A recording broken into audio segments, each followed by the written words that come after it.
कराची। कौन सी गाड़ी जा रही है? ये जा रही है। ये मीरपुर खास बस टर्मिनल है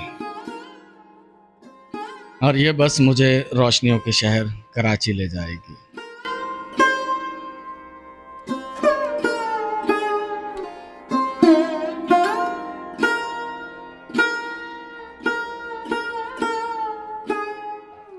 चाइना के इलाके तिब्बत में वाक़या झील मानसरूर, जिसे इस दरिया का मंबा माना जाता है, 3200 किलोमीटर तवील जनूबी एशिया का सबसे बड़ा दरिया, जिसे मुख्तलिफ नामों से पुकारा जाता है। ये दरियाए सिंध है।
W11 और 2 मुख्तलिफ रक्शों में सफ़र करने के बाद बिलाखिर मैं अपनी मंजिल पर पहुंच गया हूं।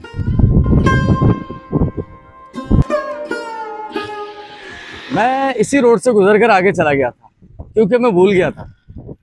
अस्सलाम वालेकुम, अली मुनव्वर आपकी खिदमत में हाजिर है। कैसे हैं आप? कहने को तो मैं कराची आया हूं, लेकिन कराची का ये एक मुज़ाफ़ाती इलाका है। लियारी एक्सप्रेस वे, तेसर टाउन या लियारी 36।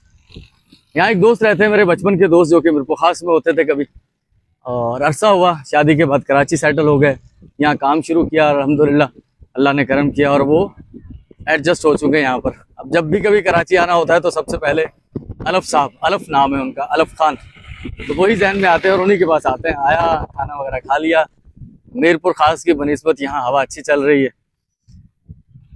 उतर के यहाँ तक पहुँचते हुए मैंने फ़ोन को बहुत कम इस्तेमाल किया बाहर रोड रास्ते पर।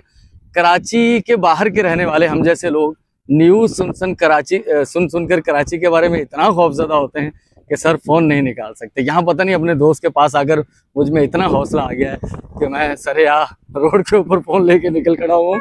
तो आपका बहुत बहुत शुक्रिया, थैंक यू। बहुत सालों के बाद मेरा कराची आना हुआ। कराची वो शहर जहाँ मेरे बचपन के सुनहरी 5 साल गुजरे। मेरी प्राइमरी एजुकेशन कराची में हुआ और ये जिक्र है 1987-88 लास्ट हम लोग यहाँ से वापस मूव कर गए थे मीरपुर खास की तरफ। तो यहीं बैठते हैं। तो सीन ये किस्सा कुछ इस तरह से हुआ था कि उसके बाद मैं एक दफ़ा उस अपनी कॉलोनी में गया, उसके बाद दोबारा नहीं जा सका मैं। इस बात को भी 20 साल गुजर चुके हैं।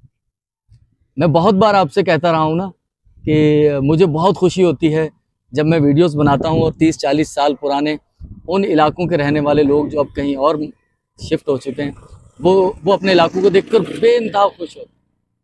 तो उनकी यादें हैं, वो याद आती हैं चीज़ें। हो सकता है कि अब अगर वो दोबारा उन इलाकों में जाएं तो शायद वो खुद को अकेला फील करें, लेकिन वो जो यादें हैं सुनहरी सर, वो बहुत तड़पाती हैं। तो हो सकता है मैं अपने उस कॉलोनी में जाऊं जहां मेरे 5 साल गुजरे हैं।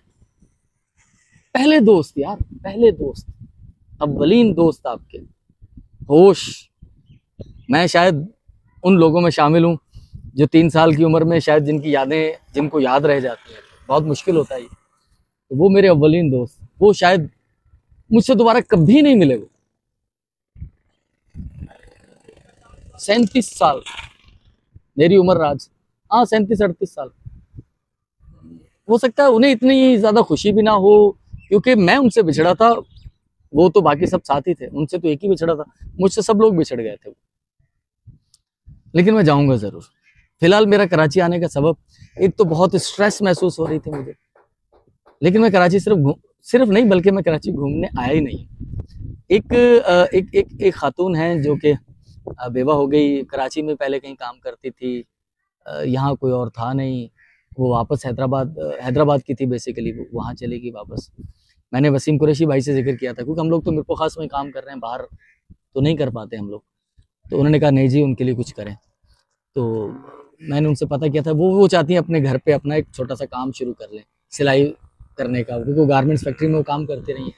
तो एक सिलाई सिंगर मशीन जो कहलाती है जॉकी, वो, और एक ओवरलॉक की मशीन, ये मैंने बात की है। हैदराबाद के एक शख्स हैं वो जो उनके जानने वाले भी यहाँ नज़दीकी हैं, शराबगोट से अल नूर और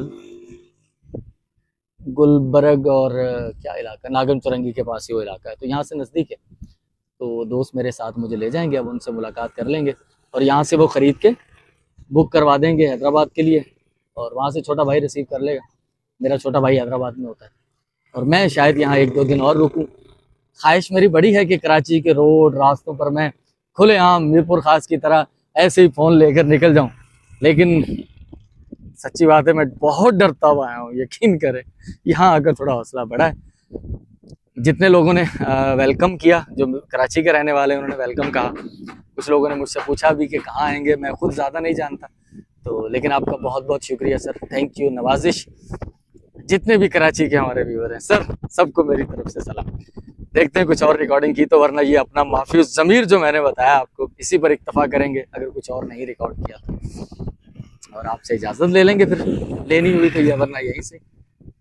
ये हैं अलफ इंटरप्राइज, अली मोहम्मद गोट, अली मोहम्मद बैंगल गोट है ये, और पीछे तो वो देख रहे हैं आप 36। ये लियारी एक्सप्रेस वे के जो मुतासरीन थे, जब लियारी एक्सप्रेस वे बन रहा था तो उन लोगों को उस वक्त, आई थिंक ये परवेज़ मुशर्रफ साहब के दौर की बात है या मुस्तफ़ा कमाल और उसी ज़माने की, तो उन लोगों को गवर्नमेंट ने रिहाइश फराम की थी, यहाँ पर घर बना कर दिए थे और कुछ को प्लॉट दिए थे, तो ये वो स्कीम है। चलें फ़ोन बंद करते हैं। लें जी, मैं मौजूद हूँ न्यू कराची के इलाके सुरजानी में, और मुझे यहाँ जाना है KDA फ्लैट, और मैं पहली बार यहाँ आ रहा हूँ।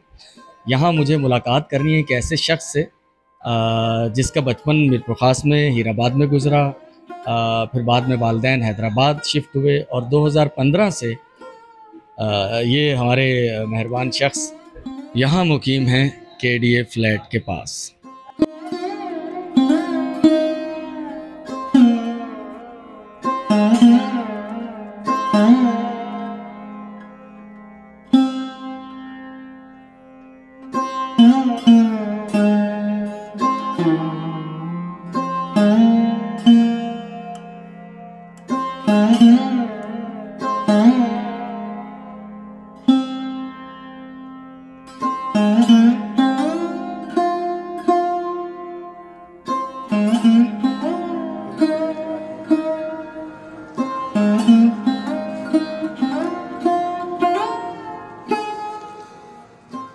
तो कटिंग खुद ही सही से, ठीक ठीक।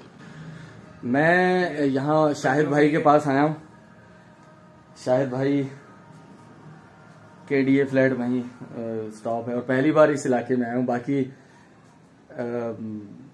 बाहर से तो भाई मैं फ़ोन शहर में तो निकालने वाला कम ही हूँ, ठीक है। हालांकि यही मैं जिक्र कर रहा था शाहिद भाई से कि भाई हम जैसे छोटे शहरों के रहने वाले लोग बड़े शहर में आके, खासतौर पर कराची के बारे में जिस तरह की न्यूज़ सुनते हैं, डर लगता है। तो वो मशीनें जो मैंने जिक्र किया था, एक हमारी बेवा बहन है, तो वो उनके लिए, चलो उनके घर पे रोज़गार हो जाएगा उनका। तो शाहिद भाई हमें हेल्प इतनी करेंगे कि ये हमें शफीक मोड़ पर वहाँ दुकानें हैं, इन्हें समझ है, ये कारखाना चलाते हैं छोटा सा यहाँ पर, तो ये हमें मशीनें परचेज़ करवाने में हमारी हेल्प करेंगे। अल्लाह ताला इनको जज़ा देगा उसकी कि ये हमें हेल्प कर रहे हैं। ये घर पर एक छोटा सा कारखाना चलाते हैं, तो इनके काम के लिए भी खैर बरकत की दुआ, अल्लाह ताला सबके काम सीधे करे। ठीक है शाहिद भाई, बस देख लीजिए ये सारी, ठीक, तो अल्लाह खैर करेगा।